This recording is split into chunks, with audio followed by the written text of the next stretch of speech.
Welcome back to Esther Alexis, Body of an Extrovert.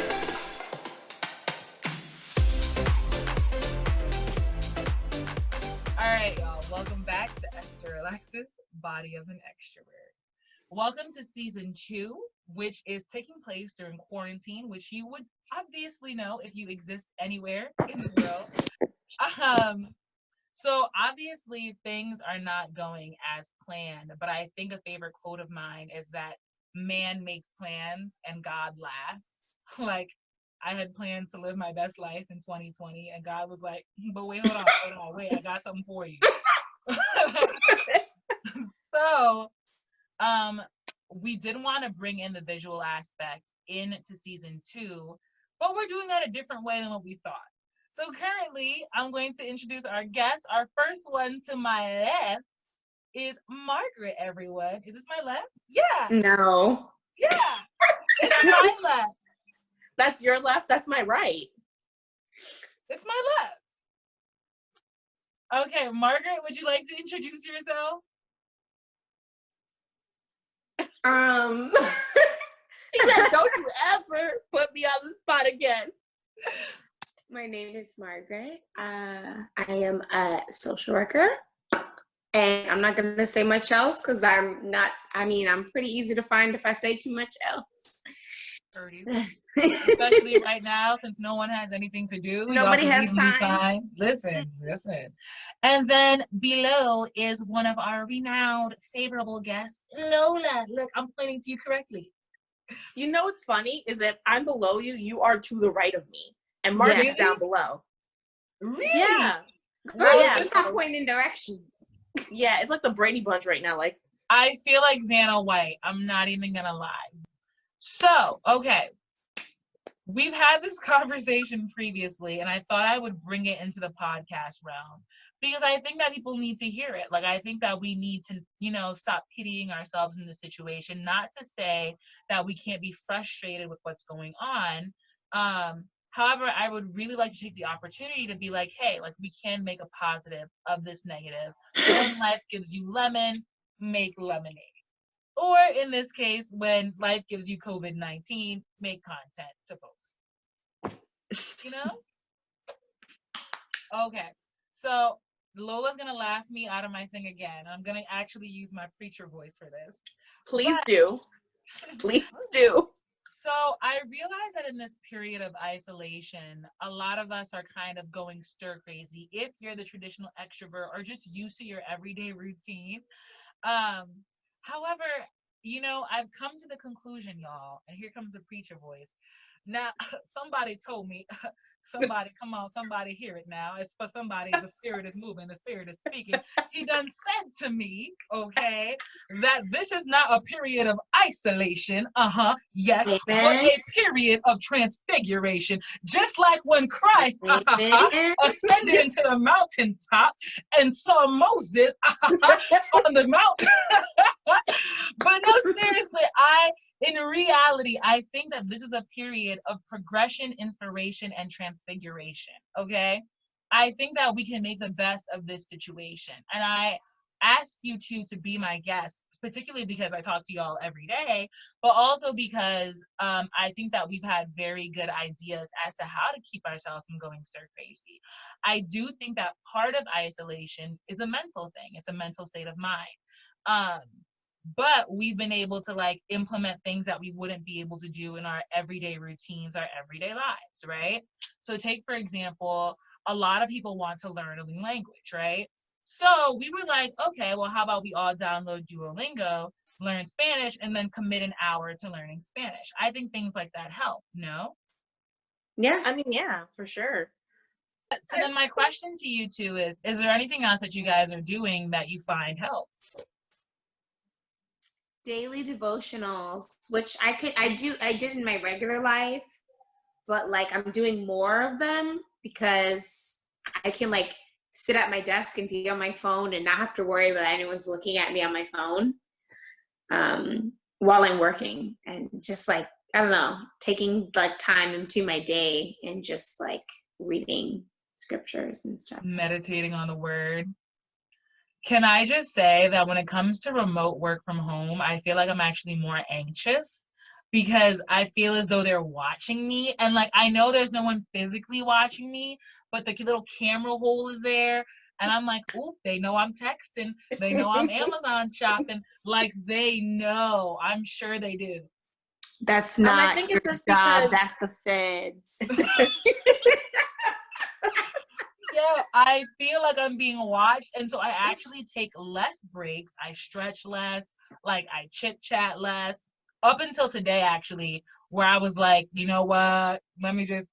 Lola said something funny, so I'm gonna reply, and then I was like lost in my phone for a period of time, which is another thing. I feel like I don't know about you guys, but my screen time has gone up about 78,000%. Period. Yep. Mine too. I think it's just different because when you're at work, and I don't condone this, if you don't have a lot of work, you can BS it a little bit. You know, you could, clickety clack on your keyboard. You can rearrange some papers. You can finagle it versus if you're at home and you have nothing to do, you're just like, I guess it's okay, but maybe it's not okay to like watch a YouTube video here and there.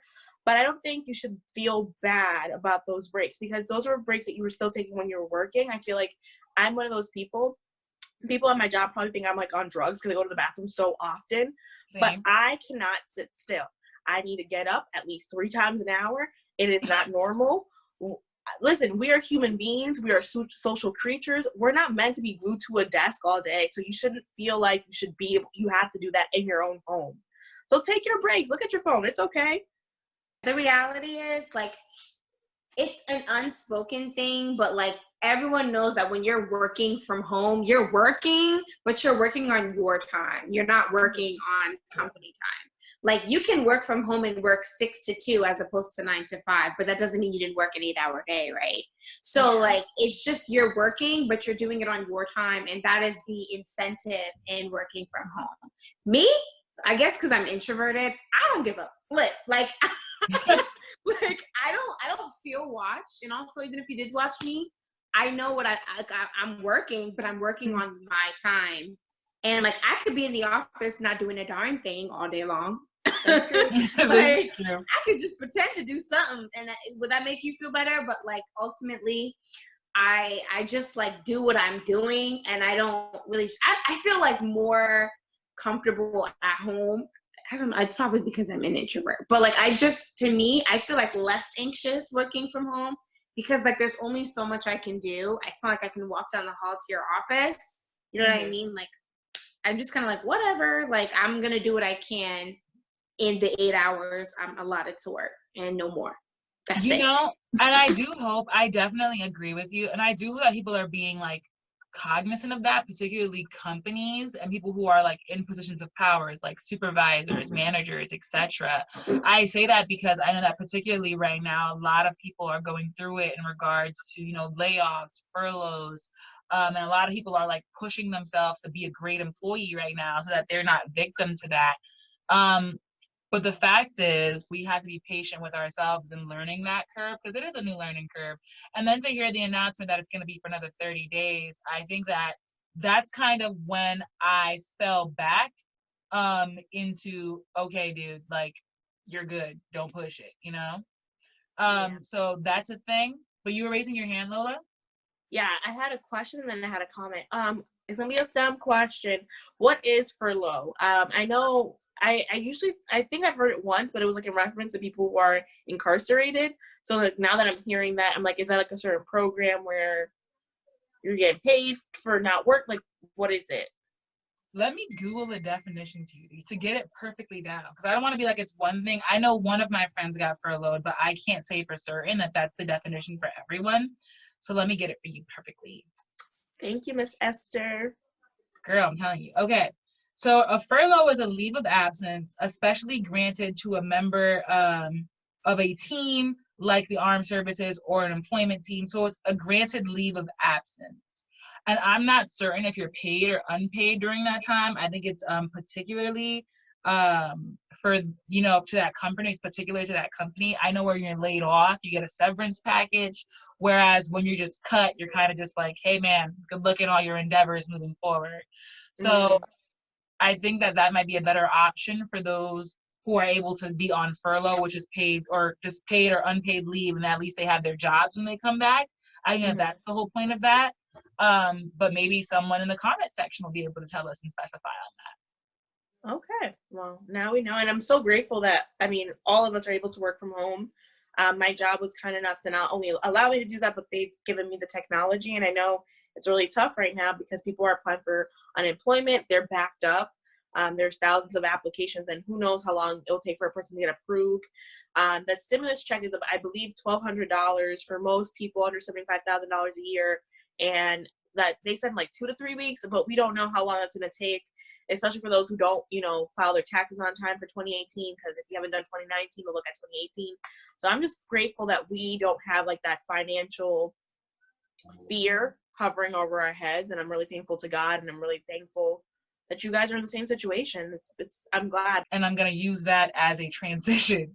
However, I think that even in this difficult time, there are opportunities to be made. Like, particularly, I come from a business background. Y'all know this. I have been texting y'all for days like, the stock market is crazy right now. You get a stock. You get a stock. Like, everyone, I think, if they are able to, if they have, disposable income that is still available to them, should like invest. There are literally stocks that are usually well into the hundreds that are in the tens right now. You know what I'm saying? And yes, I'm not saying to go out there and, throw your retirement funds in there or anything, but I'm saying, hey, if you got $50 to spend or even 100, just to put it aside, put a little nugget aside so that maybe if this thing happens the next time, you have a little pocket change the next time, However, that being said, I've noticed that a lot of people are either making moves like in this, like taking the time to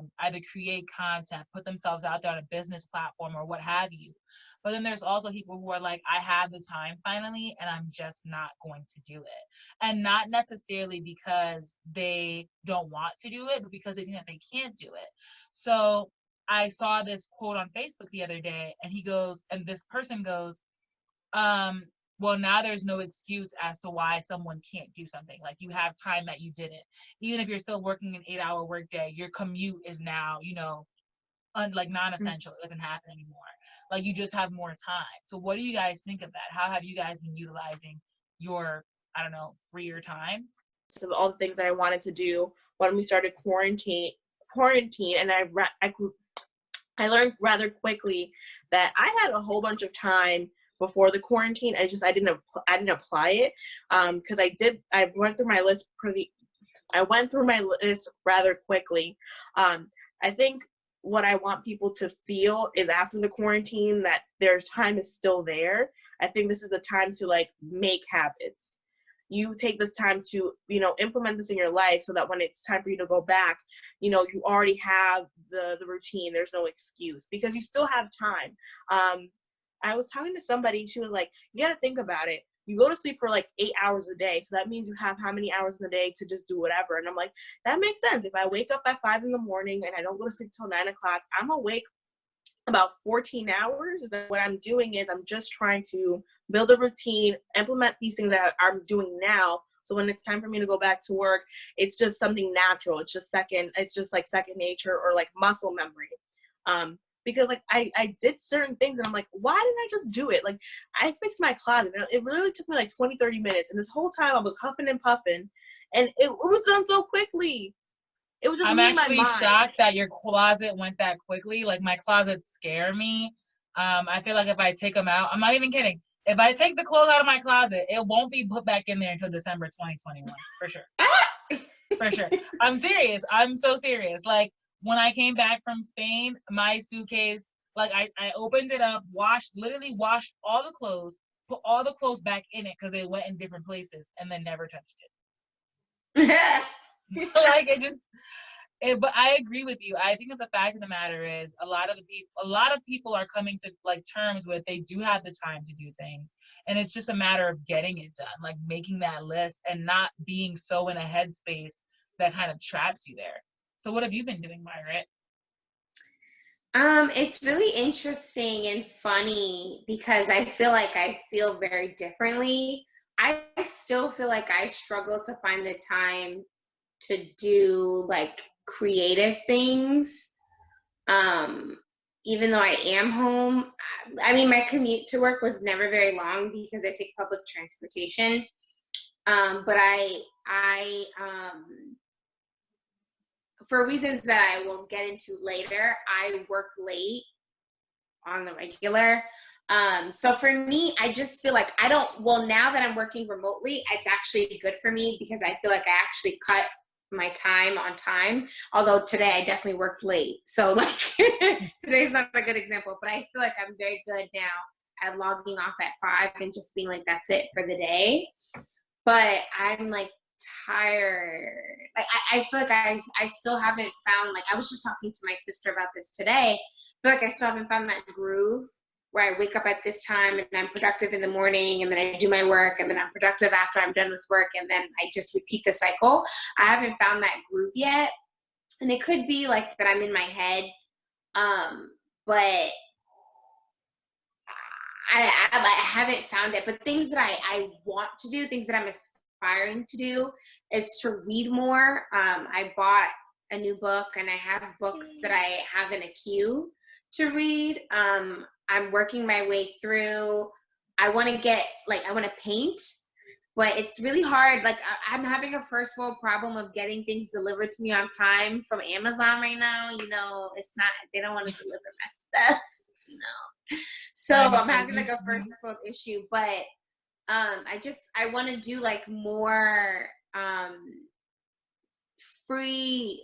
more free thinking things, something that would ease my mind, that would free my mind of like the day to day. So like it's just really just like reading, journaling, maybe painting if I can get into it, Netflixing, because you know I love Netflix. Netflix is the ultimate like quarantine thing to do. I've caught up with so much television and I don't feel bad about it.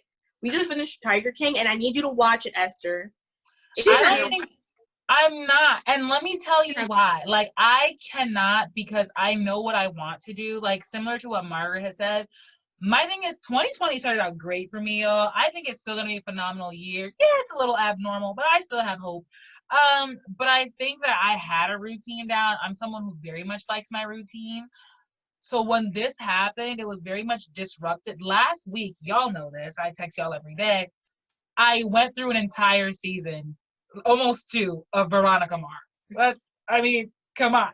Like, and so that my thing is with content such as that, specifically on Netflix, television, etc., I lack restraint. Like, I have a very addictive personality. So once I start, that's it. I'm committed. I'm locked in. I'm loaded.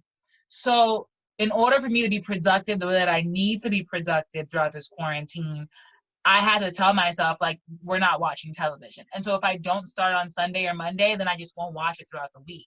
So this week, I actually have hope. I won't watch television. I'll actually be productive. I'll commit more time to, my creative side. Is that the left side of the brain? I think it's the right, or is it? Left-handed people use the right brain, right? And that's creative. And right-handed people use the left side of their brains. I don't know. I left that knowledge in whatever grade I learned it. Let's leave this to the neuroscientists. Listen, business major. But I'm telling you, feel me, social worker. But essentially, like, I just want to make use of the time that we do have. And I think that it's important that we think that we're not trapped in our lives right now, that we're given an opportunity to really take a pause. Like, how often will you have a pause in life? You know what I'm saying? Just momentary pause. You don't necessarily have to leave. The food you'll still have, etc. God willing. There are also facilities that are providing free meals. Please look into that if you are in need. But yeah, like, I just think that we have to, I think it's because, I always say our emotional well-being is our own accountability. And so, like, I think you have to take it into your own hands to be like, this is what I'm going to make out of this situation, Yep. I will say, I think goals. I'm going to be smaller than when I came into this house during the quarantine. I promise you. This I say to be true.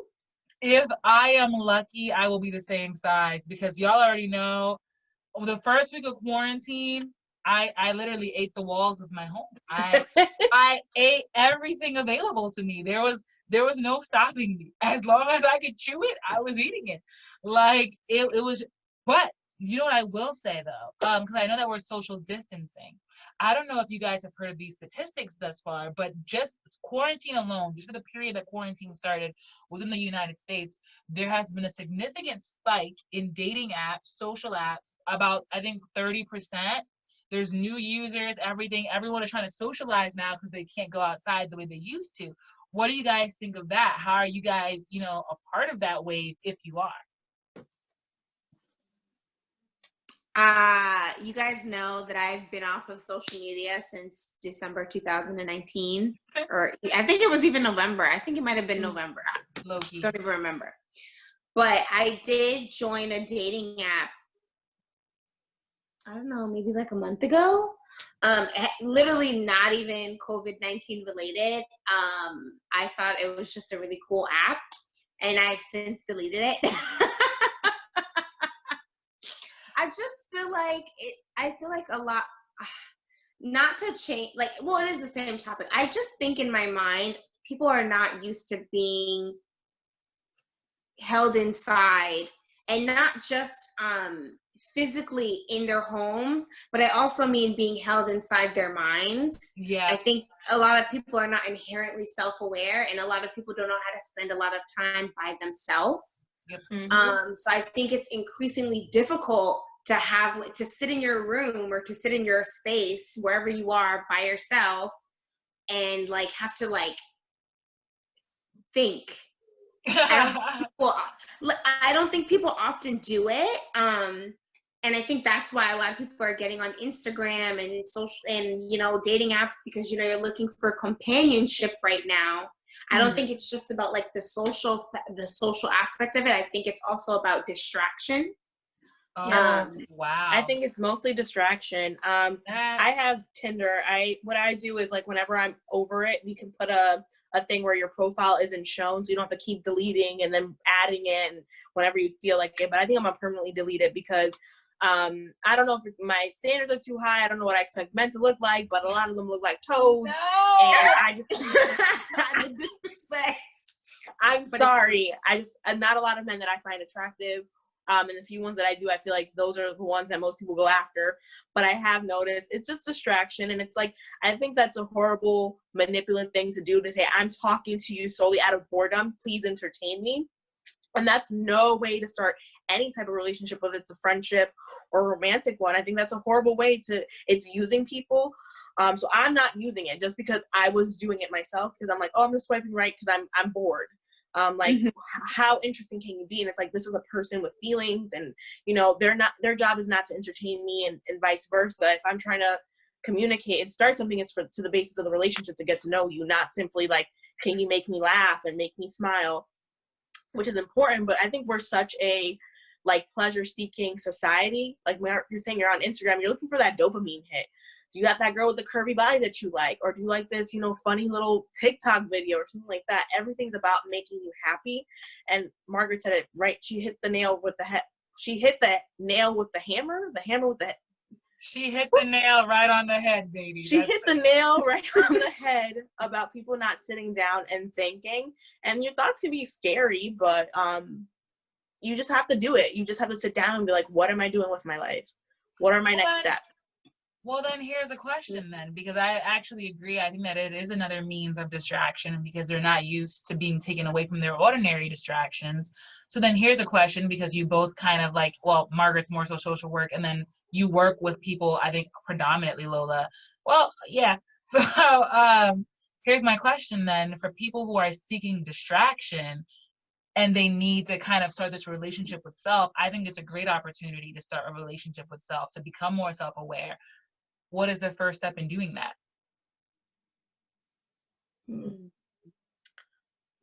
The first, I think you'd have to, how do you have an honest conversation with yourself if you don't even know you have to have an honest conversation with yourself?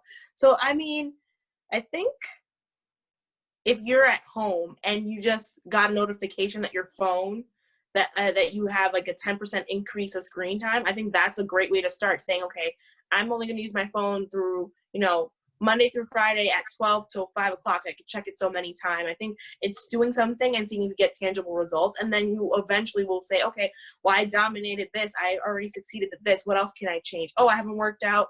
Let me watch a YouTube video and work out. Or I haven't called my grandma in 3 days and I need to be more socially active. Don't just hit up your friends, talk to your family members. I think just picking one little thing that you can physically or mentally do and see tangible results. And when you see results, you're more motivated to continue that work on yourself. Does that make sense? Yeah. I think that makes a lot of sense. And it's weird because I have like two different ideas of what a first step would be, but I feel like I went through both. My initial thought as a first step would be to ask yourself, what do you really want out of your life? And that didn't even come from me just thinking. I was in a conference for the last 3 days, and one of the first sessions at the conference was the first slide the presenter had was like, what do you really want from your life? I would suggest like just looking at what you've done in the time you've been in quarantine.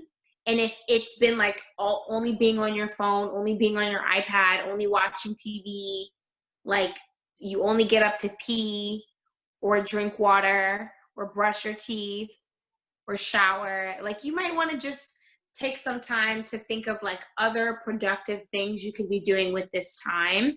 And that doesn't have to be an extensive list. It could just be one or two things, but like, it's not just, this isn't the time to be a vegetable. You know what I mean? Like this is a time to really enrich. Like you really said something poignant when you said that, like, when do we ever get like a break in life? Like when do we really have a time when we are supposed to be inside and we're supposed to like just be by like distancing ourselves and like be by ourselves? We never really get that. So it's a little bit, it's a blessing. And I would, ask people to kind of think through what they've been doing and then to try to come up with a few positive or like healthy additives, just 1, 2, that they can add to their day to shake it up, to break it up. Go ahead, Lola. So a good first step, and it's feeding off of what Margaret said about having 5 minutes to yourself. I like looking out and noticing the weather. That's always been a thing of mine. Like before I go start up my car, I'm like, oh, it's like really cloudy day. And now since I don't have to start up my car, I literally could just be like, wow, it's a really sunny day. I'm gonna drink my coffee and like I can leave my door open. It is okay to go outside for a little brisk walk. It's not anything too crazy. It's not gonna, you're not gonna get sick hopefully through that. So I think that's the first step in the morning. Literally when you are eating breakfast, if you can go for 5 minutes outside, do that. Or if you say for the time that I'm having breakfast, I'm not touching my phone, that is very feasible to do. But I think people need to get like some vitamin C, look out to the sun, get some fresh air. I think you need to, your environment does also affect you. So you have to figure out your feng shui. I think there's a lot of things you could do when you're focusing on yourself. It's not just simply just talking to yourself. It's actually your physical environment. So that's a good step. It's like, I love that you said that, because I know feng shui, everyone thinks of like, oh, like the Asian arts wherein it has to be this way or that way. But actually ergonomics is a real thing. Ergonomics is essentially looking at your physical space and how it contributes to your mental state. And I have actually found, like, I've always been someone who's been a little bit of a neat freak. So I found that even in working remotely, like I had to have a very clear space. It has to be an open area. Like I had to be able to see outside. Like I want to see if it's sunny, because that also like contributes to my attitude that day. But more importantly, something that Margaret said that really struck a chord with me, and something that I heard in the beginning of this year that really resonated with me, and I hope it resonates with someone as they hear this, is we have a lot of goals for ourselves, right? Or more importantly, we make a lot of wishes. All of us want to be successful in this, that, and the third thing. All of us want to work out. All of us want to be in shape. All of us want to be, whatever it is. However, the question is, are those goals or are those wishes? Because those require two very different things. And if you've set goals for yourself, that requires effort, even within quarantine. Whereas if they're wishes, you can shoot upon a star and just hope it works out. You know what I'm saying? However, if you are going to be setting goals for this quarantine, like working out, eating clean, reading, meditating, finding a way to spiritually rest, mentally rest, physically rest, then you have to look up ways to do that. And that also means being honest with self, and that means having relation with self, you know? Ooh, which leads me to the last point.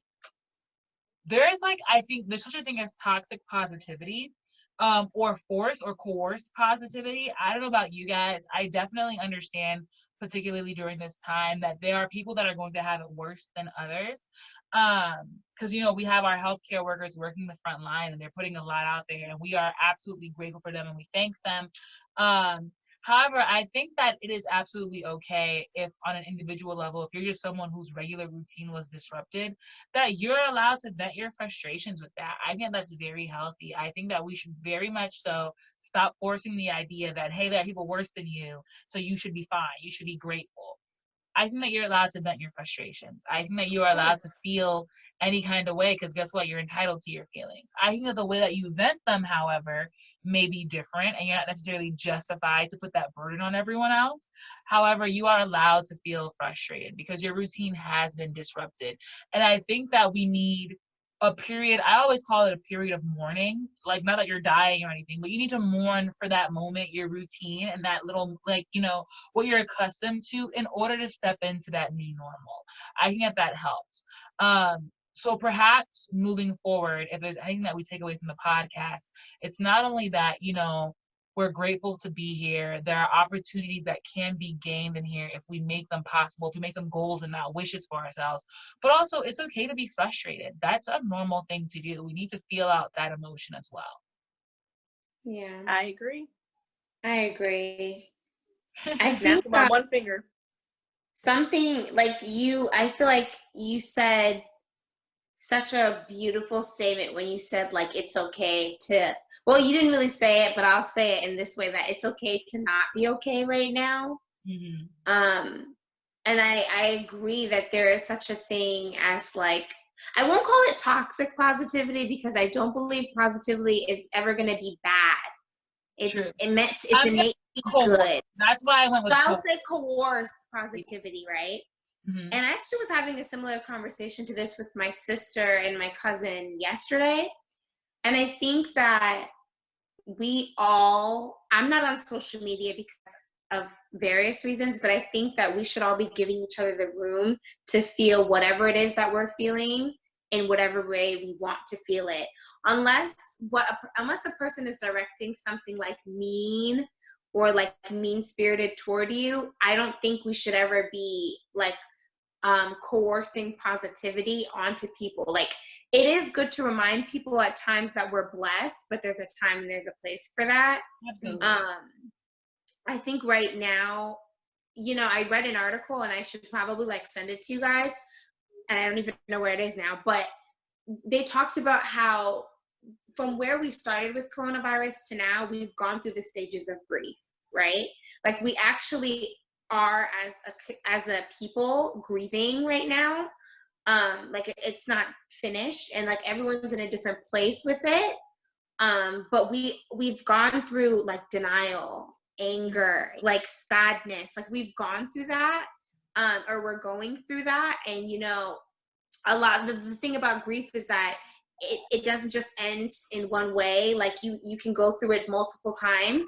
And I think that it's okay to not be okay right now. Yes. But and like, there is no but. Like, it's fine. Like, it's okay to be upset. It's okay to miss the gym. It's okay to miss your friends. Like, it's okay to miss going out. However,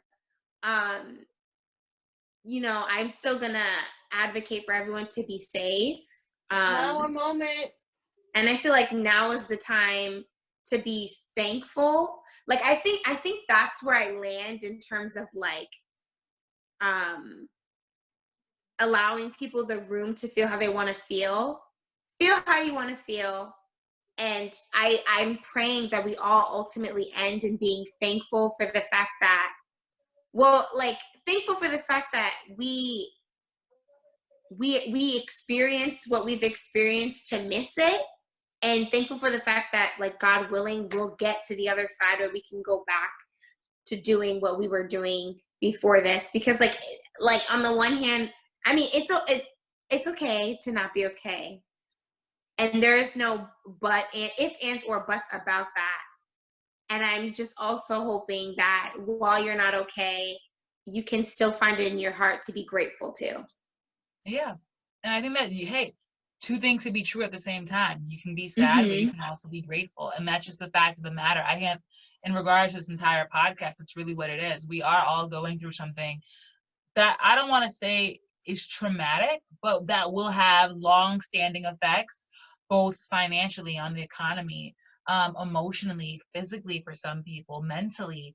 However, we can also say, hey, like, we're grateful to be here because, hey, we just are, you know, and hopefully we will get to the other side. And I'm positive that we will. And I do think that a positive attitude helps when you're ready to have it. You know what I'm saying? So yeah. Guys, I want to thank you so much for being on my podcast. Thank you so much for sharing your wisdom, your positivity, your goals, your advice. So hopefully you guys get through it, right? You know, we'll stay connected. If you guys have any ideas as to how you can make this a more positive experience for yourself, please feel free to comment below. Well, guys, thank you so much for being here. Alrighty, thank you for having us. Bye. Bye.